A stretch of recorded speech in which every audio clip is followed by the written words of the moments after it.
So आज आपण करूया protein rich breakfast. Hello friends. So मी इथे घेतला आहे टमाटर, शिमला मिर्च, कांदा, स्वीट कॉर्न, कोथिंबीर आणि एक निंबू.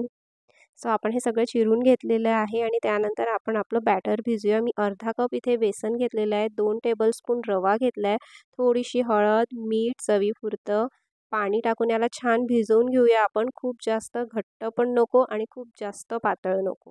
सो त्यामध्ये आपण सगळे इन्ग्रेडियंट्स टाकून त्याला छान पाण्याने भिजवून घेऊया. आणि मी इथे निंबूचा रस टाकलेला आहे थोडासा टेस्ट यावं म्हणून. आणि इथे याला आपण छान पाण्याने भिजवून घ्या. थोडं थोडं पाणी टाकून आपण याला भिजवून घेऊया. आणि हे भिजवून घेतल्यावर ॲटलिस्ट 10 ते 15 मिनटं तुम्ही याला रेस्ट करायला ठेवा, जेणेकरून आपला रवा छान भिजून जाणार. सो झालेले आहे आपले 10 मिनटं. आता आपण तवा छान गरम होऊ देऊया आणि आपलं बॅटर त्यावर टाकून घेऊयात.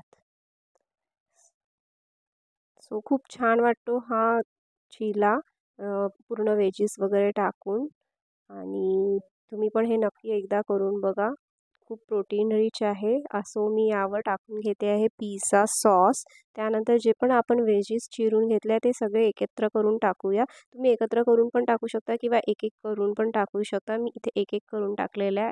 इथे मी थोडंसं पनीर टाकून घेतलेलं आहे. जर तुमच्याकडे चीज असेल तर तुम्ही चीज पण टाकू शकता. माझ्याकडे चीज नव्हतं. सो मी याला झाकून 2 ते 3 मिनटं होऊ देते आहे. त्यानंतर हे झाकण काढल्यावर पण त्याला तसंच तुम्ही 2 मिनटं ठेवा. लगेच त्याला काढायला जाऊ नका. सो 2 मिनटं ठेवल्यानंतर आपण याला छान काढून घेऊयात.